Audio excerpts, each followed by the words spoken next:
Hey guys, എല്ലാവർക്കും ഒരു പുതിയൊരു വീഡിയോയിലേക്ക് സ്വാഗതം. ഇന്നത്തെ വീഡിയോ എന്ന് പറയുന്നത് എനിക്ക് പെട്ടെന്ന് നമ്മുടെ കമന്റ് ബോക്സിൽ കണ്ടിട്ടുള്ള ഒരു കമന്റ് കണ്ടിട്ട് വീഡിയോ ചെയ്യാൻ തോന്നിയിട്ട് ചെയ്യുന്നൊരു വീഡിയോ ആണ്. ചോദിച്ചിരിക്കുന്ന കമന്റ് ഇത്രയാണ്: ഓയിൽ ആൻഡ് ഗ്യാസ് ഫീൽഡിലെ ഒറിജിനൽ സർട്ടിഫിക്കറ്റ് ഏതാണ്? അപ്പോൾ എനിക്ക് കുറച്ച് കാര്യങ്ങൾ അതിൽ പറയേണ്ടതായിട്ട് എനിക്ക് തോന്നി. അത് വളരെ വാല്യുബിൾ ആയിട്ടുള്ള ഒരു ക്വസ്റ്റ്യൻ ആണ് ആ സബ്സ്ക്രൈബർ ചോദിച്ചതിൻ്റെ. അതിന് ഞാൻ സ്ക്രീൻഷോട്ടിൽ കൊടുക്കാം കേട്ടോ. അപ്പോൾ ഓയിൽ ആൻഡ് ഗ്യാസിൽ ശരിക്കും പറഞ്ഞു കഴിഞ്ഞിട്ടുണ്ടെങ്കിൽ എൻ്റെ അറിവ് അനുസരിച്ച്, ചിലപ്പോൾ മിസ്റ്റേക്കുകൾ, എൻ്റെ നോളജ്, എൻ്റെ എക്സ്പീരിയൻസ് അനുസരിച്ചുള്ള നോളജാണ് നിങ്ങളുമായിട്ട് ഷെയർ ചെയ്യുന്നത്. ഓയിൽ ആൻഡ് ഗ്യാസിൽ പ്രത്യേകിച്ചൊരു സർട്ടിഫിക്കറ്റ് ഇല്ല. സാധാരണ എല്ലാ ജോലികളും ചെയ്യുന്ന പോലെ തന്നെ ഒരു മേഖലയാണ് ഓയിൽ ആൻഡ് ഗ്യാസ് ഫീൽഡ്. നിങ്ങൾ പഠിച്ചിട്ടുള്ള എന്താണോ കോഴ്സ്, ഇപ്പോൾ മെക്കാനിക്കൽ ആയിക്കോട്ടെ, ഇലക്ട്രിക്കൽ ആയിക്കോട്ടെ, സിവിൽ ആയിക്കോട്ടെ, എന്ന കോഴ്സുകൾ ചെയ്തിട്ടുള്ള ആൾക്കാർക്ക്, അല്ലെങ്കിൽ ആ ടെക്നിക്കൽ കോഴ്സ് ചെയ്തിട്ടുള്ള വ്യക്തികൾക്ക് ഈ ഓയിൽ ആൻഡ് ഗ്യാസ് ഫീൽഡിലേക്ക് പ്രത്യേകിച്ചൊരു സർട്ടിഫിക്കറ്റ് ഇല്ലാതെ തന്നെ ജോയിൻ ചെയ്യാം. നിങ്ങൾ കുറേ പേര് ചെയ്യുന്ന ഒരു മെയിൻ ആയിട്ടുള്ള പ്രശ്നം എന്ന് പറഞ്ഞെങ്കിൽ, നിങ്ങൾ എന്തെങ്കിലും ഇപ്പോൾ പറയുകയാണെങ്കിൽ ഡിഗ്രി പഠിച്ചവരായിരിക്കാം, അല്ലെങ്കിൽ ഡിപ്ലോമ പഠിച്ചവരായിരിക്കാം, എഞ്ചിനീയറിംഗ് പഠിച്ചവരായിരിക്കാം. നിങ്ങളൊരു തേർഡ് ഇയർ കഴിഞ്ഞ് ഫോർത്ത് ഇയറിലേക്കോ അല്ലെങ്കിൽ സെക്കൻഡ് ഇയർ കഴിഞ്ഞ് തേർഡ് ഇയറിലേക്ക് പോകുന്ന സമയത്ത് എല്ലാവരുടെ മനസ്സിലും വരുന്നൊരു ഫീൽഡാണ് ഈ ഓയിൽ ആൻഡ് ഗ്യാസ് എന്ന് പറയുന്നത്. എന്തുകൊണ്ടാണെന്നാണെങ്കിൽ അവിടെ വളരെയധികം പൈസ ഉള്ളതുകൊണ്ടാണ് എല്ലാവരും പോകാൻ കാരണം. അപ്പോൾ ഈ ഓയിൽ ആൻഡ് ഗ്യാസിൻ്റെ കോഴ്സുകളെ കുറിച്ച് നിങ്ങളപ്പോൾ അന്വേഷിക്കാൻ തുടങ്ങും. മെയിൻ ആയിട്ടുണ്ടെങ്കിൽ ഒരു ഫ്രണ്ട് ഓയിൽ ആൻഡ് ഗ്യാസ് കോഴ്സിനെ കുറിച്ച് പറഞ്ഞിട്ടുണ്ടെങ്കിൽ പിന്നെ അതിൻ്റെ കഥകൾ നിങ്ങൾ ഫ്രണ്ട്സുകളുടെ ഇടയിൽ സംസാരിക്കും.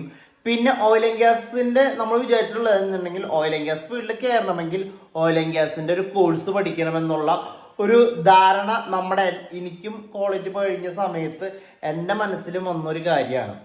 അപ്പോൾ അങ്ങനെ ഒരു കോഴ്സ് പഠിക്കാതെ തന്നെ നിങ്ങൾക്കും ഈ ഓയിൽ ആൻഡ് ഗ്യാസ് ഫീൽഡിലേക്ക് കയറാൻ സാധിക്കും. പലർക്കും ഉള്ളൊരു ഡൗട്ടാണ് ആ കാര്യം.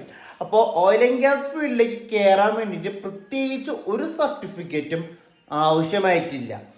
പിന്നെ വേണ്ടത്, ഓയിൽ ആൻഡ് ഗ്യാസ് കോഴ്സുകൾ നിങ്ങൾ പലപ്പോഴും കേട്ടിട്ടുണ്ടായിരിക്കും. എൻ്റെ ഒരു അഭിപ്രായത്തിൽ ഓയിൽ ആൻഡ് ഗ്യാസ് കോഴ്സ് എന്നുണ്ടെങ്കിൽ ആ ഇൻസ്റ്റിറ്റ്യൂട്ടിന് ആ കോഴ്സ് പഠിച്ചു കഴിഞ്ഞിട്ടുണ്ടെങ്കിൽ ഏതെങ്കിലും കമ്പനിയിൽ പ്ലേസ്മെൻറ്റ് ചെയ്തു തരാൻ പറ്റുമെങ്കിൽ നമ്മൾ ആ കോഴ്സ് പഠിച്ചു കഴിഞ്ഞിട്ടുണ്ടെങ്കിൽ വല്ല ഉപകാരമുണ്ട്. അല്ലെങ്കിൽ ആ സർട്ടിഫിക്കറ്റിന് വില ഉണ്ടെന്നല്ല ഞാൻ പറയുന്നതിൻ്റെ അർത്ഥം കേട്ടോ.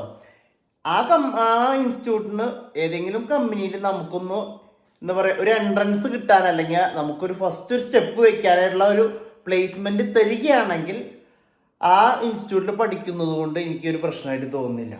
അല്ലാത്ത രീതിയിൽ സാധാരണ ഓയിൽ ആൻഡ് ഗ്യാസ് സർട്ടിഫിക്കറ്റ്, പിന്നെ oil and gas piping certificate, piping engineer, അങ്ങനെ പറഞ്ഞുള്ള സർട്ടിഫിക്കറ്റ് കൊണ്ട് എൻ്റെ അറിവ് അനുസരിച്ചിട്ട് അങ്ങനൊരു ജോബ് വേക്കൻസി കിട്ടാനുള്ള ചാൻസസ് വളരെ കുറവാണ്. ആ ജോബിനെ വെച്ച് നോക്കുന്ന സമയത്ത് കേട്ടോ.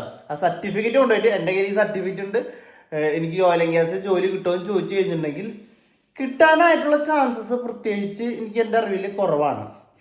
നമുക്ക് ഓയിൽ ആൻഡ് ഗ്യാസിലെ കുറച്ച് നോളേജ് ഈ കോഴ്സ് പഠിച്ചു കഴിഞ്ഞാൽ നമുക്ക് മനസ്സിലാവും. അവിടെ ഉപയോഗിക്കുന്ന വാക്കുകൾ, കാര്യങ്ങളൊക്കെ നമുക്കൊരു കിട്ടും. അതുകൊണ്ട് ഈ സർട്ടിഫിക്കറ്റ് വെച്ച് ജോലി കിട്ടുമെന്ന് ചോദിച്ചിട്ടുണ്ടെങ്കിൽ എൻ്റെ അറിവിൽ ഇല്ല എന്നാണ് എൻ്റെ അറിവ്. പിന്നെ ഓയിൽ ആൻഡ് ഗ്യാസ് കോഴ്സിൽ ഒരിക്കലും സർട്ടിഫിക്കറ്റ് അല്ല, സർട്ടിഫിക്കേഷൻസ് ആണ്. നിങ്ങൾക്ക് പലപ്പോഴും ഞാൻ പറഞ്ഞിട്ടുണ്ടോ, ഓരോ ഗ്രേഡുകൾ കൂടുന്നതിന് വേണ്ടി നമ്മളിപ്പോൾ മെയിനായിട്ട് QC ആണ് നമ്മളെല്ലാവരും ഓയിൽ ആൻഡ് ഗ്യാസ് ഫീൽഡിൽ തന്നെ QCയുടെ കോഴ്സാണ് ചെയ്യുക. ഈ QCയുടെ കോഴ്സിൽ മെയിനായിട്ട് വേണ്ട സർട്ടിഫിക്കേഷൻസ് ആണ്. ഞാൻ ഓൾറെഡി കുറേ വീഡിയോസിൽ പറഞ്ഞിട്ടുണ്ട്. വെൽഡിങ് ഇൻസ്പെക്ടർ ആയിട്ട് കണ്ടിന്യൂ ചെയ്യണമെങ്കിൽ CCP വേണം, പിന്നെ അതുണ്ടെങ്കിൽ AWS, അങ്ങനെ പറഞ്ഞിട്ടുള്ള വെൽഡിങ് ഇൻസ്പെക്ടറിൻ്റെ കോഴ്സ് ഉണ്ട്. പെയിൻറ്റിങ് ഇൻസ്പെക്ടർ ആവണമെങ്കിൽ ബിഗാസ്, നെയ്സ് ലെവൽ 2 അങ്ങനെ പറഞ്ഞിട്ടുള്ള കോഴ്സസ് ഉണ്ട്. അതുപോലെ തന്നെ APAയുടെ കോഴ്സസ് ഉണ്ട്. അപ്പോൾ അങ്ങനെ പറഞ്ഞിട്ടുള്ള കോഴ്സ് അല്ല ഞാൻ പറയാം, സർട്ടിഫിക്കേഷൻ. നമ്മളൊരു പരീക്ഷയ്ക്ക് പഠിച്ചിട്ട് ആ പരീക്ഷ ഇൻ്റർനാഷണലി വാല്യൂഡ് ആയിട്ടുള്ള ഒരു സെൻറ്ററിൽ പോയിട്ട് ശരിക്കും നമ്മുടെ +2 എക്സാം എങ്ങനെയാണ് എഴുതുന്നത് അതുമാതിരി എഴുതി പാസ്സായാൽ മാത്രം കിട്ടുന്ന ഒരു സർട്ടിഫിക്കറ്റാണ് ഈ പറഞ്ഞ സർട്ടിഫിക്കേഷൻസ്. അത് നമ്മൾക്ക് ചെയ്യാനായിട്ട് 1.5 ലക്ഷം 2 ലക്ഷം ഒക്കെ വാല്യൂ വരുന്ന സർട്ടിഫിക്കേഷൻസ് ആണ്. നമ്മൾ മെയിനായിട്ട് ഈ ഫീൽഡിൽ കയറി നമ്മൾ ഏത് മേഖലയാണെന്ന് ചൂസ് ചെയ്തതിന് ശേഷം അതിലേക്ക് കൂടുതൽ സാലറി ഗ്രോത്തും നമ്മൾ സീനിയോറിറ്റി കൂട്ടാനും അല്ലെങ്കിൽ നമുക്ക് ഹൈപ്പ് കിട്ടാനൊക്കെ വേണ്ടിയിട്ട് ചെയ്യുന്ന കോഴ്സുകളാണ്. അപ്പോൾ നമുക്ക് സാലറി കിട്ടിക്കഴിഞ്ഞിട്ടുണ്ടെങ്കിൽ ഇതൊന്നും അടയ്ക്കാനായിട്ട് നമുക്ക് അത്രത്തോളം പ്രശ്നം വരില്ല. അല്ലാതെ ചെയ്യുന്ന കോഴ്സുകൾ എന്നൊക്കെ പറഞ്ഞു കഴിഞ്ഞിട്ടുണ്ടെങ്കിൽ എന്തെങ്കിലും പേര് പറഞ്ഞ് തരിക എന്നല്ലാതെ എൻ്റെ നോളജിൽ അങ്ങനെ ഒരു അറിവില്ല. അപ്പം എന്നുണ്ട് ഇതെല്ലാ ഇൻസ്റ്റിറ്റ്യൂട്ടുകൾ അതുപോലെയല്ല. ഞാൻ പറയുന്ന കാര്യം എന്നുണ്ടെങ്കിൽ എൻ്റെ ഒരു നോളജ് അനുസരിച്ചാണ് ഞാൻ വീണ്ടും വീണ്ടും പറയുന്നത്. ചിലവർ എന്നോട് കുറേ പേര് ചീത്ത പറയാനൊക്കെ വരും, ഇങ്ങനെ ഞാൻ പഠിച്ചിട്ട് അവിടെ ജോലി കിട്ടിയെങ്കിൽ നല്ല കാര്യം. എൻ്റെ അഭിപ്രായത്തിൽ ഞാനും എൻ്റെ ഒപ്പം ജോലി ചെയ്യുന്ന കുറേ പേര്, ഞാനിപ്പോൾ ഓയിൽ ആൻഡ് ഗ്യാസിൻ്റെ കോഴ്സ് പഠിച്ചിട്ടൊന്നുമല്ല ആ ഫീൽഡ് കയറിയത്. നമ്മൾക്ക് ഇങ്ങനത്തെ ഫീൽഡ് ഉണ്ടെന്ന് അറിയായിരുന്നു. എന്നിട്ട് ഞാൻ കുറേ സ്ഥലങ്ങളിൽ അന്വേഷിച്ചു. പിന്നെ എന്നോടൊരു ഇപ്പോൾ ഒരു കമൻറ്റിൽ ഉണ്ടായിരുന്നെന്നുണ്ടെങ്കിൽ കൊച്ചിൻ റിഫൈനറിയിൽ നിങ്ങൾ ജോലി ചെയ്യുകയാണ്, ഞാൻ എങ്ങനെയാണ് വേറെലേക്ക് മാറ്റാൻ വരാൻ ചോദിച്ചിട്ടുണ്ടായിരുന്നു. അപ്പോൾ കൊച്ചിൻ റിഫൈനറിയിൽ നിന്ന് കഴിഞ്ഞാൽ എനിക്ക് തോന്നിയിട്ടുള്ള ഒരു ബുദ്ധിമുട്ടെന്നുണ്ടെങ്കിൽ ഈ oil and gas field maximum north Indians ആണ്. അപ്പം നമുക്ക് ഹിന്ദി നോളജ് വളരെ ഇമ്പോർട്ടൻ്റ് ആണ്. ഗൾഫിൽ പോയാലും ആഫ്രിക്കയിൽ പോവുകയാണെങ്കിലും എവിടെ പോവുകയാണെങ്കിലും ഹിന്ദിക്കാരാണ് കൂടുതലായിട്ട് ഉണ്ടാവുക. അപ്പം ഹിന്ദി നന്നായിട്ട് അറിഞ്ഞിരിക്കാൻ നമുക്ക് അവിടെ വർക്ക് ചെയ്യണമെങ്കിൽ. അപ്പോൾ ബേസിക്കലി ഇംഗ്ലീഷിനേക്കാളും കൂടുതൽ എനിക്ക് തോന്നിയിട്ടുള്ളത് എല്ലായിടത്തും ഹിന്ദിയാണ് നമുക്ക് കൂടുതലായിട്ട് യൂസ് ചെയ്യേണ്ടി വരും. അതുകൊണ്ട് തന്നെ കേരളത്തിന് പുറത്ത് പോയിട്ട് ഈ ഫീൽഡിൽ നോളജ് ഇട്ട് കഴിഞ്ഞിട്ടുണ്ടെങ്കിൽ കൂടുതൽ നോർത്ത് ഇന്ത്യയിൽ ബോംബെയിൽ ആ സ്ഥലങ്ങളിലൊക്കെ പോവുകയാണെങ്കിൽ നിങ്ങളുടെ ഹിന്ദി നോളജ് വളരെയധികം ഇമ്പോർട്ടൻ്റ് ആയിട്ടുള്ളൊരു കാര്യമാണെന്ന് എനിക്ക് തോന്നിയിട്ടുണ്ട്.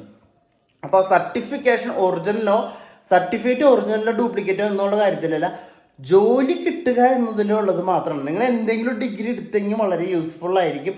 അതിനുശേഷം എങ്ങനെയെങ്കിലും ഇതിലേക്ക് കയറി പറ്റുക, അതാണ് മെയിനായിട്ടുള്ള കാര്യം. പിന്നെ എന്നോട് ചോദിച്ചിട്ടുള്ള ലാസ്റ്റ് ചോദിച്ചിട്ടുള്ള ക്വസ്റ്റ്യൻ എന്നുണ്ടെങ്കിൽ ഒരു ഇൻ്റർവ്യൂ കഴിഞ്ഞിട്ട് ചേട്ടാ എനിക്ക് അതിൻ്റെ ഉള്ള ഒറിജിനലാണോ ഫേക്ക് ആണോ എന്ന സംശയമുണ്ട്. അപ്പോൾ ഇൻ്റർവ്യൂ കഴിഞ്ഞിട്ട് അപ്പം തന്നെ പൈസയുടെ കാര്യങ്ങൾ ഡിസ്കസ് ചെയ്യുകയാണെങ്കിൽ ഓൾമോസ്റ്റ് ഇങ്ങനത്തെ കാര്യങ്ങളൊക്കെ ഫേക്ക് വരാനുള്ള ചാൻസസ് ഉണ്ട്. പിന്നെ സാധാരണ വിസ പ്രോസസ്സിങ് അങ്ങനത്തെ സമയങ്ങളിൽ ചില കമ്പനികളൊക്കെ ചോദിക്കാറുണ്ട്. അപ്പോൾ ഏതാണ് എന്താ പറയുക കൺസൾട്ടൻസി എന്നും ഏതാണ് കമ്പനി എന്നും മാത്രം നന്നായിട്ട് അതിനെക്കുറിച്ച് ആലോചിച്ചും കമ്പനിയെക്കുറിച്ച് അന്വേഷിച്ചും കൺസൾട്ടൻസിനെ കുറിച്ച് അന്വേഷിച്ചും മാത്രം നിങ്ങൾ പൈസ കൊടുക്കാനായിട്ട് ശ്രമിക്കുക. അപ്പോൾ വീഡിയോ നിങ്ങൾക്ക് എല്ലാവർക്കും യൂസ്ഫുൾ ആയെന്ന് വിശ്വസിച്ചുകൊണ്ട് വീഡിയോ അവസാനിപ്പിക്കുകയാണ്. Thank you for watching. By.